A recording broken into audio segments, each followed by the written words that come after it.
Good morning to all the students. कैसे हैं आप सब? I hope you all are fine. So students, as you know that in the yesterday topic we complete the concept that is related to the quantum numbers, and today we will start our new topic. That topic is shape of the atomic orbitals. Fine. So from 2-3 classes से ये topic चल रहा है हमारा about the orbitals concept, that concept that is belong from the Schrödinger wave equation and given by the Erwin Schrödinger. तो orbital क्या था बेटा? The maximum probability of finding the electron the near the nucleus, that space present around the nucleus, that is called orbital. And today we will discuss about some shape, some graph, some figures that is related to the atomic orbitals. Fine. So shape of the atomic orbitals की आज हम बात करेंगे बेटा. और boundary surface diagrams, they are also called boundary surface diagrams. तो एक एक करके हम इस टॉपिक को डिस्कस करेंगे. इसे डिस्कस करने के लिए सबसे पहला जो मैंने टॉपिक लिया है वो है मेरा रेडियल वेव फंक्शन. तो today our first topic related to this shape of orbital concept. The first topic is radial wave function. As you know about what is wave function that is represented by the psi according to Schrödinger concept, and the psi is also represent the amplitude of the wave. You know that. So आज हमने wave function psi for function of r, ठीक है, as a function of r, and r is the radius, r is the distance from the nucleus to the where the electron is present near the nucleus. ठीक है, तो centre nucleus से लेकर जहां पर भी इलेक्ट्रॉन प्रेजेंट है उसका जो डिस्टेंस है that represent the atomic radius and that represented by r. तो आज हमने wave function for a function of r के लिए ग्राफ ड्रॉ करने हैं. तो पहला ग्राफ है बेटा मेरा Sai means wave function with r.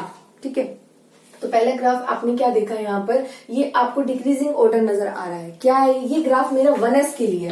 कल मैंने आपको 1s एक सब शेल बताया था. n इक्वल टू 1 क्या था? शेल था. n equal to 1, l equal to 0 के लिए मेरे पास एक सब शेल निकल आया था और 0 को डेजिग्नेशन दिया था मैंने s का. n इक्वल टू 1 ये पहला शेल है, फर्स्ट ऑर्बिट है, और l इक्वल टू 0 के लिए डेजिग्नेशन था s. तो मेरे पास सब शेल बना था, shell contain sub shell, you know that. तो सब शेल बना था मेरे पास 1s. तो 1s के लिए मैंने एक रेडियल वेव फंक्शन डायग्राम यहाँ पर ड्रॉ किया है. ये क्या डायग्राम है बेटा? जैसे जैसे डिस्टेंस इंक्रीज कर रहा है न्यूक्लियस से, जैसे जैसे इलेक्ट्रॉन का डिस्टेंस इंक्रीज करेगा, probability of finding the electron वैसे वैसे क्या करती चली जाएगी? डिक्रीज करती चली जाएगी.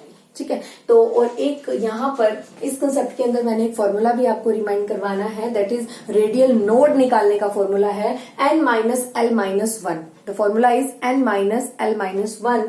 So in this concept you know that 1s की अगर मैं बात करूं तो n क्या है? 1. l क्या है मेरा? s के लिए l क्या है बेटा? 0 और -1. तो मेरा पर यहाँ जो नोड निकल के आ रही है, नोड वो एरिया होता है जहां पर इलेक्ट्रॉन को फाइंड करने की प्रोबेबिलिटी बिल्कुल भी नहीं होती, जहां पर इलेक्ट्रॉन को फाइंड करने की प्रोबेबिलिटी 0 होती है, दैट इज नोड. तो मेरा इस केस में कोई नोड प्रेजेंट नहीं है. तो मेरे पहले ग्राफ चल रहे हैं बेटा. आज मेरा पहला जो कंसेप्ट है रेडियल वेव फंक्शन का कंसेप्ट है मेरा, और उससे रिलेटेड मैंने ग्राफ पढ़ने हैं. उसके लिए मैंने किसके वेरिएशन में हमने ग्राफ बनाए हैं. पहला है मेरा psi represent the wave function for a function radius. ठीक है, as a for a function of radius के साथ मैंने इसका ग्राफ बनाया है. तो ग्राफ क्या देख रहे हो आप? जैसे जैसे रेडियस इंक्रीज कर रहा है वैसे साई क्या करती जा रही है? डिक्रीज करती जा रही है. तो इलेक्ट्रॉन को फाइंड करने की प्रोबेबिलिटी हमारी डिक्रीज कर रही है. बट इस केस में मैंने आपको रेडियल नोड निकालनी सिखाई है, n-l-1. और यहाँ पर n की वैल्यू 1s के लिए क्या है? 1 है. l की वैल्यू s के लिए क्या होती है? 0 होती है. तो कोई भी नोड प्रेजेंट नहीं है. और नोड क्या बताया था? नोड वो एरिया बताया था जहां पर इलेक्ट्रॉन को फाइंड करने की प्रोबेबिलिटी क्या है? 0 है कंप्लीटली. नेक्स्ट ग्राफ मेरा है साई विद r के लिए. किस केस के लिए? 2s के लिए. और मैंने आपको बहुत अच्छे से बताया था n equal to 2 second shell के लिए l की वैल्यू क्या होती है? 0 होती है और 1 होती है. और 0 के लिए s डेजिग्नेशन, 1 के लिए p डेजिग्नेशन. तो मेरे पास n इक्वल टू 2 शेल के अंदर 2 सब शेल निकल के आए थे. कौन कौन से? 2s और 2p. There are 2 sub shell present in the n equal to 2s and 2p. तो पहला ग्राफ मेरा है 2s के लिए बेटा. पहला ग्राफ रिप्रेजेंट कर रहा है मेरा 2s को. तो साई विद r के साथ मैंने वर्सेस r के साथ मैंने इसमें वो बनाया है, ग्राफ बनाया है. तो क्या देख रहे हैं आप इस ग्राफ के अंदर? n-l-1. अगर मैं ये अप्लाई करूं n की वैल्यू क्या है यहाँ पर? 2s के लिए n की वैल्यू क्या है? 2. 2s के लिए n की वैल्यू क्या है बेटा? 2. l की वैल्यू क्या है? s के लिए l की वैल्यू क्या होती है? एस के लिए एल की वैल्यू 0 होती है। ये आप लोगों को मैंने कंसेप्ट एक टेबल बनाकर समझाया था during the azimuthal quantum number, ठीक है। तो वहां से आप देख सकते हैं एल की वैल्यू एस के लिए होती है 0, तो 2 माइनस 0 माइनस 1, 2 माइनस 0 माइनस 1, तो एक नोड निकल के आ रही है, मतलब वो एरिया भी यहाँ पर रिप्रेजेंट होगा इन केस ऑफ 2s सबशेल, जहां पर इलेक्ट्रॉन को फाइंड करने की प्रोबेबिलिटी बिल्कुल भी नहीं होगी, ठीक है। तो साई विद आर के साथ तो ये डिक्रीज हुआ और यहाँ पर एक नोड नजर आई, नोड वो एरिया जहां पर इलेक्ट्रॉन को फाइंड करने की प्रोबेबिलिटी 0 हो गई, और उसके बाद एक ग्राफ दिखाया जहां पर इलेक्ट्रॉन को फाइंड करने की प्रोबेबिलिटी डाउन करते हुए ये ग्राफ दिखाया है जहां पर इलेक्ट्रॉन को फाइंड करने की प्रोबेबिलिटी नेगेटिव हो गई, बट ऐसा नहीं हो सकता। तो इसी बेसिस के ऊपर फिर हमारी जो रेडियल फंक्शन के ग्राफ थे उनको हमने प्रोबेबिलिटी डेंसिटी ग्राफ की फॉर्म में पढ़ना है, क्योंकि नेगेटिव किसी की भी इलेक्ट्रॉन को फाइंड करने की प्रोबेबिलिटी नियर द न्यूक्लियस बिल्कुल नेगेटिव तो हो ही नहीं सकती, 0 हो सकती है बट नेगेटिव नहीं हो सकती। तो इसी ग्राफ को हमने करेक्ट करने के लिए फिर आगे ग्राफ पढ़े थे, प्रोबेबिलिटी डेंसिटी ग्राफ, ठीक है। उसको हम करते हैं इसके बाद डिस्कस। उसके बाद हमारा मैं बात कर रही हूँ n इक्वल टू 2 शेल के अंदर there are n equal to 2 means l की वैल्यू 0 और 1, 0 का डेजिग्नेशन s, 1 का डेजिग्नेशन p, तो 2s एंड 2p। तो 2s की बात कर ली, कंटेन 1 नोड। तो अगर ये जो क्वेश्चन मैं बता रही हूँ आपके कम्पिटिटिव एग्जाम के लिए, कंपिटिटिव एग्जाम्स के लिए सबसे मोस्ट इंपॉर्टेंट क्वेश्चन है कि रेडियल नोड निकाल के दिखाइए। तो रेडियल नोड निकालने का एक ही तरीका है बेटा, n माइनस एल माइनस 1, ठीक है। तो 2s के लिए आपने वैल्यू निकाली, सीख ली। अब आ जाइए बेटा, अगला है मेरा 2p के लिए। 2p के लिए n की वैल्यू क्या है 2, l की वैल्यू क्या है p के लिए l की वैल्यू 1 माइनस 1, तो 2 माइनस 2 हो जाएगा। तो कितना आ गया मतलब 0, मतलब इस केस में नो नोड। और एक बात आपको पता है, ये जो हाईएस्ट पीक जा रही है यहाँ पर डिस्टेंस बढ़ भी रहा है तो भी इलेक्ट्रॉन को फाइंड करने की प्रोबेबिलिटी एक बार तो इंक्रीज कर रही है। तो maximum probability of finding the electron in case of a 2p and then decrease, ठीक है। तो दिस इज द ग्राफ, ये मैंने 3 ग्राफ आपको शो किए हैं। कौन कौन से, first for 1s subshell, second for 2s subshell और थर्ड फॉर 2p सबशेल के लिए, ठीक है। एंड द नोड, यहाँ पर आपको एक ही केस में नोड नजर आया। नोड यहाँ क्या होता है, दैट एरिया जहां पर इलेक्ट्रॉन को फाइंड करने की प्रोबेबिलिटी क्या होती है, बिल्कुल 0 होती है। तो रेडियल वेव फंक्शन ग्राफ्स हमने पढ़े। हमने यहाँ पर ऑर्बिटल्स की शेप डिस्कस करनी है, और ऑर्बिटल की शेप्स को प्रॉपर तरीके से डिस्कस करने से पहले हम लोग पढ़ रहे हैं उनकी साई के साथ, साई मतलब वेव फंक्शन के साथ हमने यहाँ पर रेडियस को लेकर उसके ग्राफ कुछ हमने ड्रॉ करने हैं, ठीक है। So next is we will discuss about the probability density graphs के बारे में हम बात कर रहे हैं। पहले हमने करे discuss radial wave function graph, अब हम डिस्कस कर रहे हैं प्रोबेबिलिटी डेंसिटी ग्राफ। तो बेटा इस केस में भी हमने एक बार 1s फिर 2s फिर 2p को लेकर चलना है। 1s हमारा पहला सबशेल है। इस बार हमने wave function with r is the nucleus, distance from the nucleus को रिप्रेजेंट कर रहा है। इसकी बजाय हमने ग्राफ ड्रॉ किया है Sai square. And what is Sai square, probability density represent the psi square where the electron finding probability is maximum, that area is called psi square, ठीक है। psi square with distance from the nucleus के साथ graph draw किया है। तो yes, distance जैसे increase करेगा probability density क्या कर रही है, यहाँ डिक्रीज कर रही है इन केस ऑफ 1s, ठीक है, first shell. Next is 2s। 2s के लिए क्या देखा, पिछली बार हमने ग्राफ देखा था जिसमें नेगेटिव रिप्रेजेंटेशन हो रही थी, जहां पर 2s के केस में इलेक्ट्रॉन को फाइंड करने की प्रोबेबिलिटी बिल्कुल ही नहीं थी, बट वो केस था साई का, ठीक है। अब हम बात कर रहे हैं साई स्क्वायर की। तो साई स्क्वायर क्या होता है बेटा, साई स्क्वायर रिप्रेजेंट करता है, खुद ही रिप्रेजेंटेशन शो करता है मैक्सिमम प्रोबेबिलिटी को। तो मैक्सिमम प्रोबेबिलिटी की अगर हम बात कर रहे हैं तो मैक्सिमम प्रोबेबिलिटी विद आर की तरह ग्राफ ड्रॉ कर रहे हैं। तो ग्राफ देखो पहले क्या आ रहा है, डिक्लाइन रेट, रेडियस के इंक्रीज करने से डिक्लाइन हो रहा है। एक क्या आ रही है, नोड, नोड वो एरिया है जहां पर इलेक्ट्रॉन को फाइंड करने की प्रोबेबिलिटी बिल्कुल नहीं है। फिर लिटिल बिट इंक्रीज हो रहा है, क्योंकि नेगेटिव तो हो ही नहीं सकता, इलेक्ट्रॉन को फाइंड करने की probability near the nucleus negative नहीं हो सकती। तो then increase, because this is the case of psi square. Psi square represent that term, that symbol that represent the maximum probability. Means electron की probability nucleus के पास maximum ही रहेगी। Next is 2p। 2p के लिए वही similar graph है जैसे radial wave function graph में हमने किया था। प्रोबेबिलिटी डेंसिटी ग्राफ भी बिल्कुल मैक्सिमम प्रोबेबिलिटी को रिप्रेजेंट कर रहे हैं विद द हाईएस्ट पीक, ठीक है। तो this are the graph of probability density graph in case of wave probability density means the psi square with the distance from the nucleus. Next we will discuss about the concept that is, so now we will study about the radial probability function graph. इससे पहले मैंने 2 graph की concept detail में आपको बताए, that is radial wave function graph and then is probability density graph. Now we will study about the radial probability function graph. बेटा तो ये कंसेप्ट हमारा उस दो कंसेप्ट से, पिछले दो कंसेप्ट से थोड़ा डिफर करता है. कैसे? तब हम बात कर रहे थे इलेक्ट्रॉन को फाइंड करने की probability not only near the nucleus but completely far from the nucleus. But now we will study about this concept related to the electron finding probability only in the small region near the nucleus. तो यहाँ मैंने एक atom बनाया है nucleus, और यहाँ सिर्फ इस पर्टिकुलर एरिया में इलेक्ट्रॉन को फाइंड करने की प्रोबेबिलिटी अगर मैं बताऊं इस पर्टिकुलर वॉल्यूम में, नॉट इस एरिया में इलेक्ट्रॉन को फाइंड करने की प्रोबेबिलिटी अगर निकालें तो probability equal to psi square into में बटे साई स्क्वायर, मैक्सिमम प्रोबेबिलिटी को रिप्रेजेंट कर रहा है into dV, that particular area, that small volume की बात कर रहे हैं. इससे दूर नहीं, इलेक्ट्रॉन को फाइंड करने की probability completely near the nucleus की बात हो रही है, in a small region, not in a large region की बात नहीं हो रही. पिछले जो ग्राफ्स हमने डिटेल में पढ़े हैं उसमें हम लार्ज रीजन की बात कर रहे थे, इलेक्ट्रॉन को फाइंड करने की प्रोबेबिलिटी दूर तक. बट अब हम बात कर रहे हैं स्मॉल रीजन की, जहां पर इलेक्ट्रॉन को फाइंड करने की प्रोबेबिलिटी हम देख रहे हैं. तो ये डीवी की जगह हम लिख सकते हैं 4 pi R square D R. ये कंप्लीट डेरिवेशन है but not in your syllabus, तो आपको इतना ही पता होना चाहिए 4 pi R square D R. तो psi square multiply with the 4 pi R square D R, तो हमारे पास बनता है 4 pi R square psi square, 4 pi R square psi square with D are.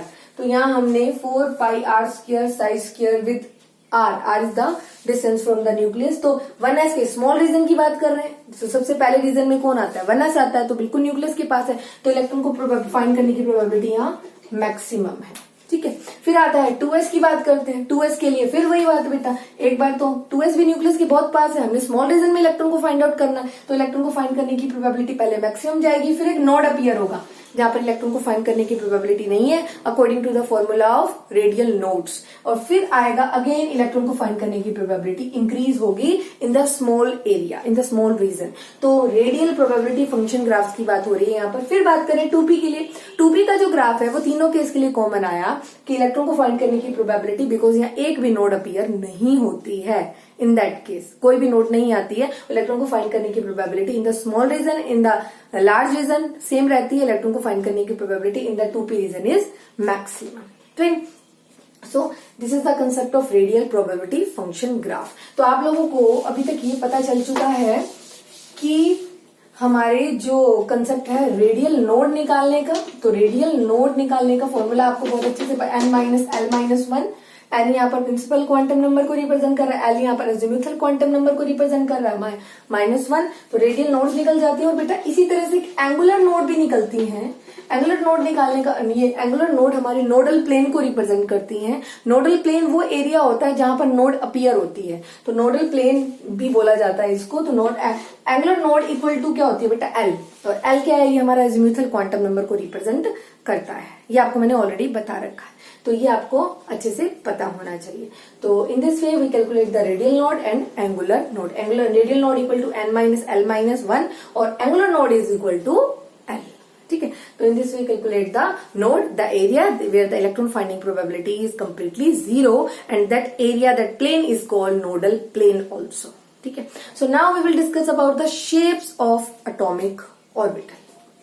about the some shape of some orbital diagram या सब shapes of the orbitals की बात करें तो शेप ऑफ द ऑर्बिटल्स, बेटा मैंने आपको ऑर्बिटल कुछ बता रखे हैं, S orbital, P orbital, D orbital, F orbital. ये ऑर्बिटल हमारे ऑलरेडी डिस्कस हुए हैं through the concept of magnetic quantum number. And magnetic quantum number की हेल्प से हमने ये डिस्कस किए थे. और इसके अलावा आपको मैं बताऊं, जैसे अगर मैं बात करूं एस ऑर्बिटल की, तो एस ऑर्बिटल की जो शेप होती है, ये एस स्फेरिकल को ही रिप्रेजेंट करता है. एस ऑर्बिटल की शेप होती है वो बिल्कुल स्फेरिकल होती है. जो इलेक्ट्रॉन को फाइंड करने की प्रोबेबिलिटी है वो एक्स एक्सिस में, वाई एक्सिस में और जेड एक्सिस में बिल्कुल क्या रहती है? बिल्कुल सेम रहती है. ठीक है, और that and carry charge is positive charge in the spherical case and the s orbital has shape completely spherical. It is non-directional orbital. ठीक है, तो एस ऑर्बिटल की शेप आपको इस तरह से रिप्रेजेंट करनी है. और वैसे मैंने आपको एस ऑर्बिटल बता दिया था बेटा क्या होता है. मैंने with the help of this formula 2l+1 magnetic quantum number concept में आपको ये बात समझाई थी.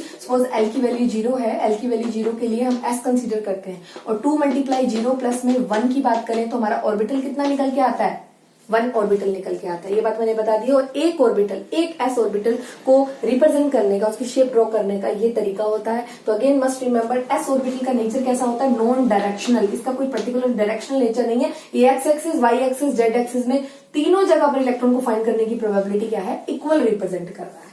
और सेंटर में क्या रिप्रेजेंट करना है, positive charge. Each orbital carry some charge also, because you know that the जो भी हमारा कंसेप्ट है, इलेक्ट्रॉन जो मूव करते हैं न्यूक्लियस के अराउंड, तो वो वेव फॉर्म में मूव करते हैं। और वन वेव फॉर्म में जब वो मूव करते हैं इलेक्ट्रॉन, तो क्या होता है, अपर क्रस्ट, ट्रफ, क्रस्ट, ट्रफ। तो crust is the upper part that is called positive charge, and trough is the down part that of the wave that represent the negative charge. But in case of a s orbital, the orbital carry positive charge because of the spherical nature, because of non-directional nature. Electron finding probability in x, y, and z, the axis is similar, in the direction is similar. Fine. And you know that each orbital carry 2 electron, one of upper spin and second of lower spin. ये बात मैं already आपको बता सकती हूँ, the plus half and minus half. Fine.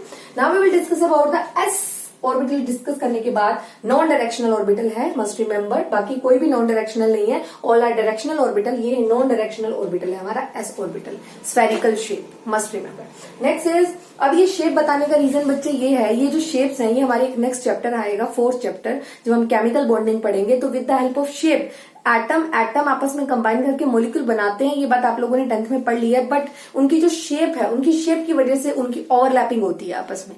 Atom आपस में mix होकर मॉलिक्यूल बनाते हैं, उसका रीजन है बिकॉज उनकी शेप के कारण they are easily overlap with each other, and after the overlapping, अगर ओवरलैपिंग परफेक्ट होती है तो बॉन्डिंग भी स्ट्रॉन्ग बनती है। तो केमिकल बॉन्डिंग चैप्टर के अंदर हमें इस शेप का काफी यूज होगा इन द 4th चैप्टर। तो फर्स्टली आपको पता हो कि S orbital have some shape, that is spherical shape. Fine. Next is P orbital. तो पी ऑर्बिटल की अगर हम बात करें बेटा, मैं ऑलरेडी बता चुकी हूँ, 2l + 1 l = 1 represent the P, ये आपको ऑलरेडी पता चल गया है। तो 2 × 1 + 1 कितना हो गया, 3। तो 3 बॉक्स की फॉर्म में मैंने आपको बताया था ऑर्बिटल को रिप्रेजेंट करते हैं जनरली px, py, pz। तो 3 ऑर्बिटल आपको ये नजर आ रहे हैं, px, py, pz। और जो भी p ऑर्बिटल्स होते हैं उनके शेप को हम बोलते हैं डम्बल शेप। कौन सी शेप बोलते हैं, डम्बल। डम्बल शेप के होते हैं हमारे p ऑर्बिटल्स। तो उनको रिप्रेजेंट करने का तरीका देख लीजिए। सपोज ये x है, ये y है, ये z है। तो आपका जो, अगर आपको px ड्रॉ करना है तो ये आपका तरीका है। अगर आपको सपोज ड्रॉ करना है बेटा px, मैंने बोला px का ऑर्बिटल ड्रॉ करो, तो x, y और z 3 डायरेक्शन है। px को ड्रॉ करने के लिए आपका ये तरीका है, ये इलेक्ट्रॉन को फाइंड करने की प्रोबेबिलिटी यहां पर है, ठीक है। और एक आपको मैं अगेन यहीं पे ही बता दूं कि जो भी ऑर्बिटल होते हैं हमारे पास, दे हैव, अगर हमारे पास 2 लोब, ये जो आपको ये नजर आ रहा है px के केस में, मैंने इस तरह का ये वो एरिया जहां पर इलेक्ट्रॉन को फाइंड करने की प्रोबेबिलिटी मैक्सिमम है। और यहां पर जो भी 2 लोब्स बनी है तो they have opposite charge plus, और एक साइड क्या आएगा, माइनस, ठीक है। तो आपको पता होना चाहिए they have opposite charge plus, and दूसरे लोब्स में के लोब में क्या दिखाना है, माइनस। सेम एज अगर मैंने ड्रॉ करना है py का, तो py के लिए मुझे x, y, z, तो py के लिए मुझे इस तरह की शेप ड्रॉ करनी है, प्लस और माइनस, ठीक है। अगर मुझे यही ड्रॉ करना है किसके लिए, z के लिए, तो z के लिए मुझे क्या करना है, z के लिए ये z है, ये मैंने x लिया है, ये मैंने y लिया है, ये मैंने x लिया है, तो मेरी शेप होगी ये पॉजिटिव एंड नेगेटिव। तो ये px, ये py और ये pz के ऑर्बिटल डायग्राम्स हैं, ठीक है। और 2 लोब्स प्रेजेंट होती हैं, each p orbital contain 2 lobes, fine. और each orbital have maximum capacity of carry the electron 2, one is upper spin, another is lower spin, clockwise spin और एंटी क्लॉकवाइज स्पिन को represent करिए, plus half and minus half. Next is D orbital की बात करते हैं बेटा। D orbital के case में हमारे पास, मैंने आपको ऑलरेडी बता रखे हैं, again I will repeat the concept, 2l + 1 l = 2, D को रिप्रेजेंट करता है। 2 × 2 + 1 कितने हो गए, 5 ऑर्बिटल हो गए, ठीक है।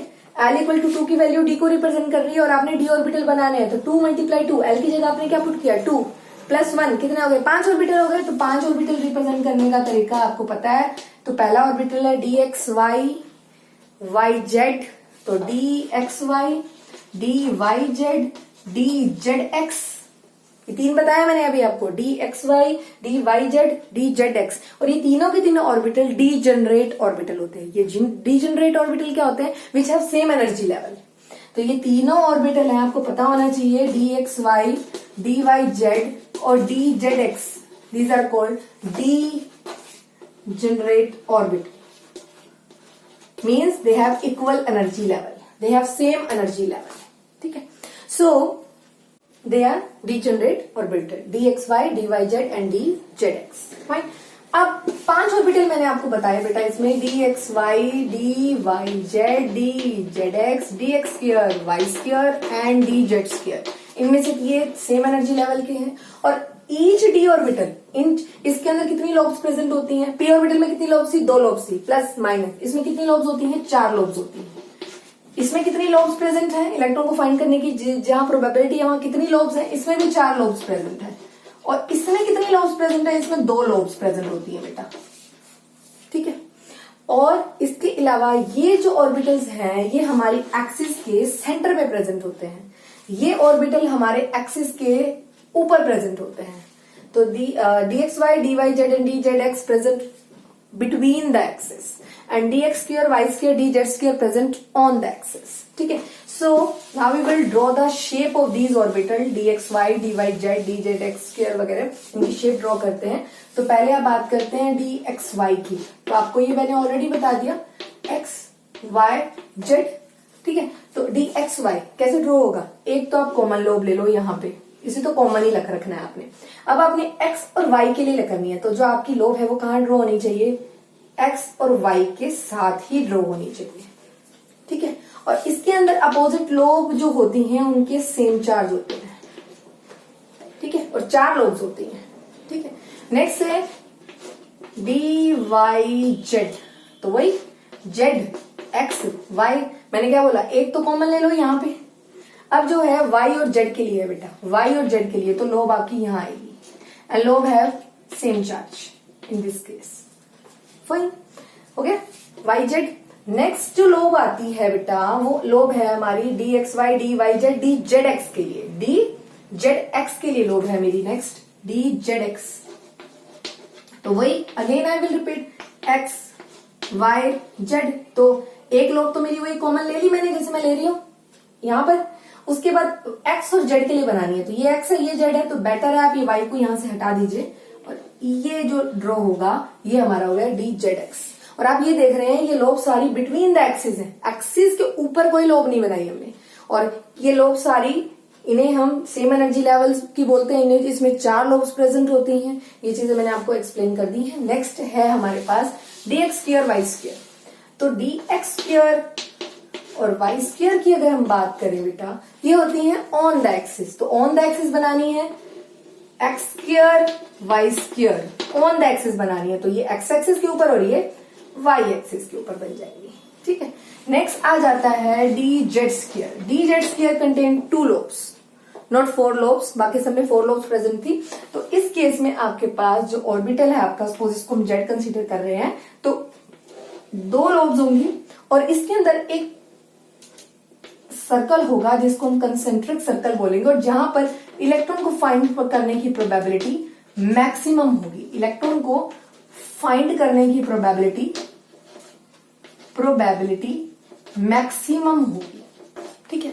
तो एस ऑर्बिटल को स्फेरिकल शेप बोला, पी ऑर्बिटल को डंबल बोला, डी ऑर्बिटल को डबल डंबल, डबल एक डंबल फिर दूसरा डंबल, तो इसको डबल डंबल शेप बोलते हैं। डी ऑर्बिटल की शेप्स को डबल डंबल शेप्स बोलते हैं। और बात करूं अगर मैं डी जेड स्क्वायर की, ये हमारा एक नट शेप स्ट्रक्चर है, ठीक है।